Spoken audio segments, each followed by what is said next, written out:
Ramayan episode 2। Shri Ram और विश्वामित्र का आश्रम गमन। अयोध्या के चारों राजकुमार श्री राम, भरत, लक्ष्मण और शत्रुघ्न धीरे धीरे बड़े हो रहे थे। वे वेद, शत्रुओं, धनुर्विद्या और राजकाज की शिक्षा में निपुण होते जा रहे थे। गुरु वशिष्ठ के संरक्षण में चारों भाइयों ने ज्ञान, शौर्य और धर्म के मार्ग पर अग्रसर होना सीख लिया था। इसी दौरान एक दिन अयोध्या के राज दरबार में महर्षि विश्वामित्र का आगमन हुआ।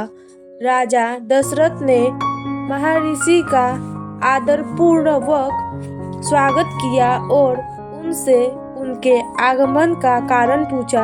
महर्षि विश्वामित्र ने कहा, राजन, मैं गंगा किनारे यज्ञ कर रहा हूँ, परंतु राक्षस ताड़का और उसके पुत्र मारीच मेरे यज्ञ में बार बार विघ्न डालते हैं। मुझे आपके पुत्र राम की आवश्यकता है, जो इन राक्षसों का नाश कर सके और धर्म की रक्षा कर सके। यह सुनकर राजा दशरथ चिंतित हो गए। वे बोले, भगवान राम अभी बालक हैं, मैं स्वयं आपके साथ चलकर राक्षसों का वध करूंगा। परंतु महर्षि विश्वामित्र ने मुस्कुराते हुए कहा, राजन, श्री राम कोई साधारण बालक नहीं है। वे इस धरती पर धर्म की स्थापना के लिए अवतरित हुए हैं। उन्हें ही राक्षसों का नाश करने दीजिए।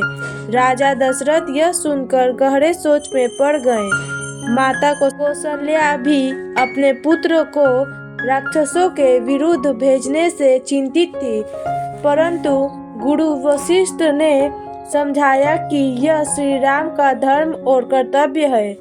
अतः राजा दशरथ ने बड़ी मन से श्री राम को महर्षि विश्वामित्र के साथ जाने की अनुमति दे दी। श्री राम ने साथ उनके प्रिय भरत, लक्ष्मण भी गए, क्योंकि वे कभी भी श्री राम से अलग नहीं होते थे। श्री राम और लक्ष्मण ने महर्षि विश्वामित्र के साथ वन की ओर प्रस्थान किया। मार्ग में महर्षि ने उन्हें दिव्य अस्त्र शस्त्रों का ज्ञान दिया और अद्भुत शक्तियों से संपन्न किया।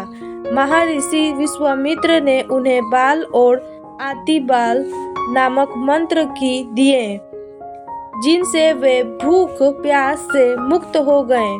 कुछ ही समय में वे ताड़का के वन में पहुंचे। वहां राक्षसी ताड़का का आतंक फैला हुआ था। ताड़का ने जब श्री राम और लक्ष्मण को देखा तो वे गुस्से से गरज उठी और उन पर हमला कर दिया। महर्षि विश्वामित्र ने श्री राम से कहा, हे राम, निडर होकर इस अधर्म का नाश करो। श्री राम ने अपने धनुष पर बाण चलाया और एक ही प्रहार में ताड़का का अंत कर दिया। ताड़का ने वध से वनवासियों और ऋषियों ने राहत की सांस ली। महर्षि विश्वामित्र ने श्री राम की वीरता की प्रशंसा की और कहा, अब हमारा यज्ञ बिना किसी विघ्न के संपन्न होगा। श्री राम और लक्ष्मण ने महर्षि के यज्ञ की रक्षा की और राक्षस मरीच तथा सुबाहु का भी संहार किया।